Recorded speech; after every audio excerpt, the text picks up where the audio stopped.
guys, katatapos namin mag-deliver tayo, pauwi na ng bahay at andito tayo ngayon sa San Guillermo. Stasyon ng pagkatawag na guys, ito sa tabing kalsada tayo at ito naman papunta ng Murong, no? Yung kalsada na to. So dito tayo guys, stop na ng deliver at salamat sa Diyos na iningatan tayo ng Panginoon sa mga biyahe na nakakatakot ang ating biyahe minsan at siyempre andito tayo malaking ating sidecar, nandito tayo sa mga maliliit na kalsada. Kaya tara guys, sa hindi pa nakapag-subscribe, subscribe na, saka i-share nyo na rin ang aming video pag nagustuhan nyo mga idol. Kaya yan naman guys, tara, pauwi na kami at mag-aalauna na. Tara, come on, let's go.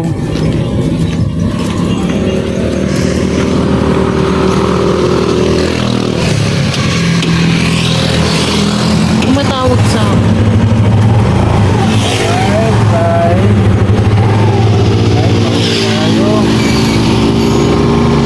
lapit na mag-alauna at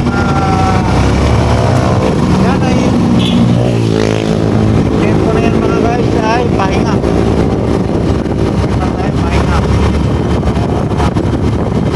set out sa ating mga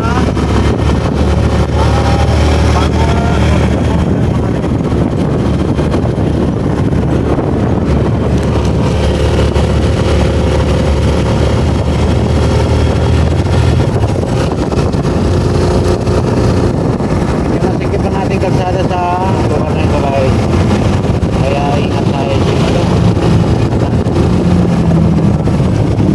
Kailangan naka-alert tayo dito guys, pagtalungan natin mahirap.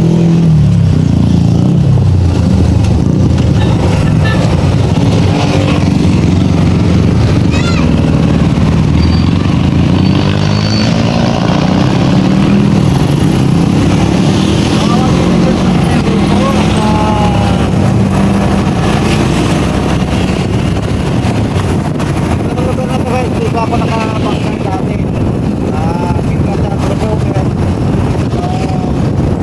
tapos puro mga nasa 20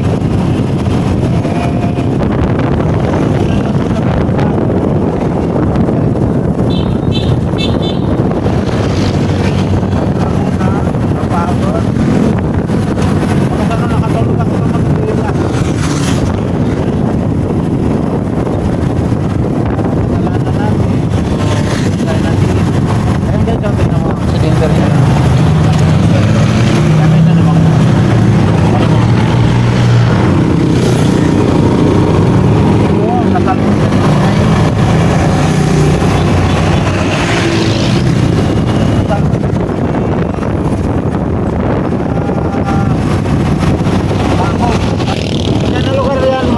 Madalas may accident sa dalawa mga sasakyan.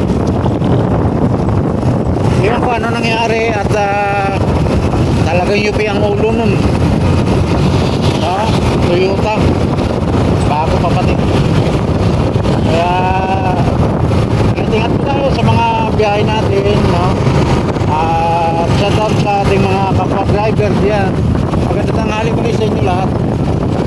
Alright, ayan, pauwi na tayo. May delivery pa sana kami kaso lang medyo nakakapagod din, no? Tinapos tayo ng oras, mamaya nga pa naman ulit. Ay crossing ng papasok ng Karisap pa.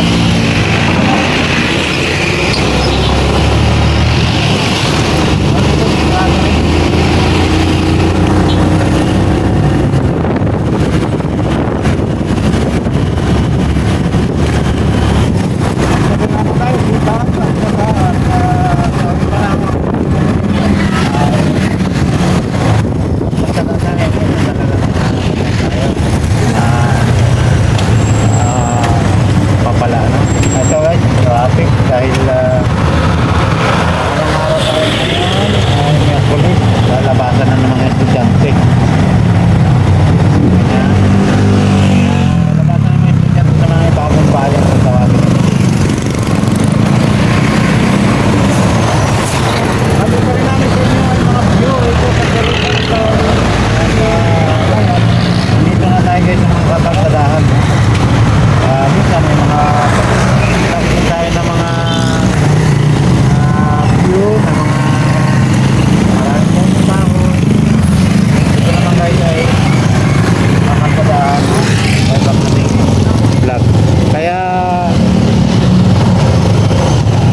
shoutout dyan sa aming mga kamag-anak sa Negros Occidental, maging Masbate. Ingat po kayo lahat.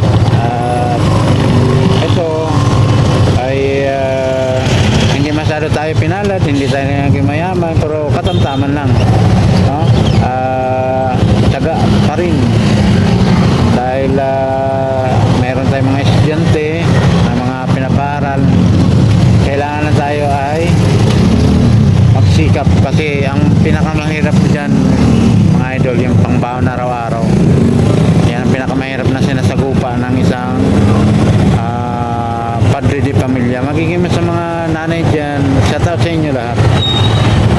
Tsaga-tsaga lang tayo para sa huling panahon ay sila ay makapagtapos, sila, tayo naman ay magiginhawa, no? Huwag lang kagad makaasawa. Yan, mahirap. Alright.